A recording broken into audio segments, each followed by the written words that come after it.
dictatorship waa intanuun haddaad maqasho dictatorship waa qof awoodii bulshadu afduuba awoodii bulshadu siisay shalayto dafira iminka waxa la inoo soo sheegay intii halkan joognay in xildhibaan maxamed abiib oo xidhnaa oo lagu xidhay sifo qayr dastuuri ah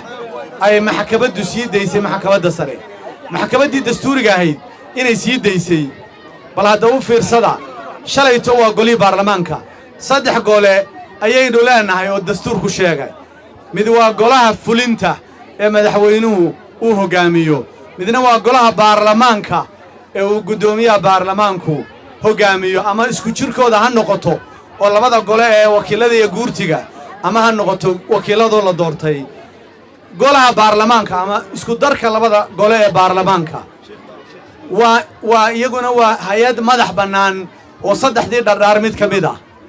ta saddexaadna waa maxkamadda wuu xidhay baarlamaankii buu xidhay maxkamaddiina imika waxa laga yaabaa inuu dhegaysan waayo ilaa shalayba lama marine shalayba maxkamaddii ma xukumin oo lama marin waxa la xidhay sifo qayr dastuuri oo sharciga ka soo horjeeda marka maxkamaddiina waa la dafiray baarlamaankiina waa la dafiray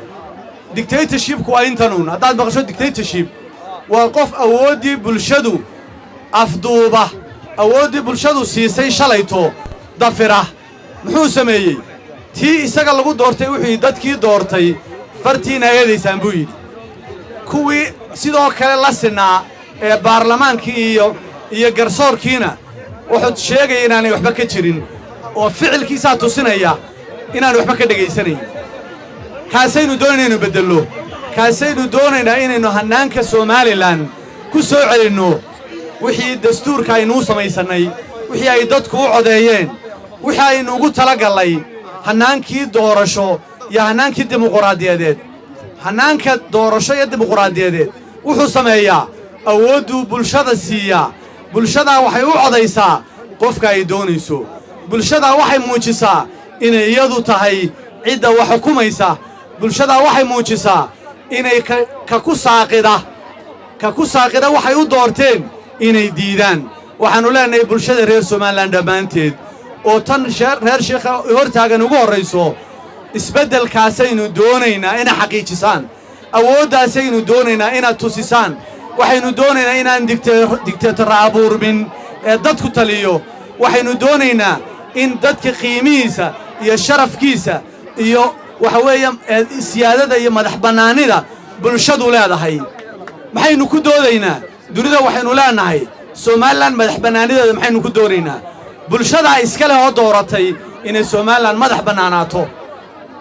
waa self determination waxa lagu yidhaahdo afka qalaad waa waxay jaartarka un-ta ku qoran ama hay-adda la yidhahdo qaramada midoobay ee ay ku heshiisay bulshada caalamkaoo dhammi aynana aynu ka mid nahay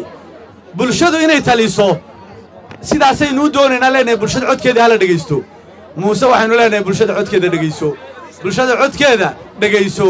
bulshadii waxay tidhi muusew ku dooni mayno muusew shalay haddaannu ku doorannay maanta ku dooni mayno waa inaad dhegaysataa waana qayru dastuuri inaad mar labaad ka dhaga adeegtaa maxkamadda sare waa halkii loo noqonayey waa halkii shalayta ku tiri madaxweynaa tahay ee kuu xukuntay ee soo saartay maanta inaad ka dhaga adeegtaana waa kuu dhoyla'aan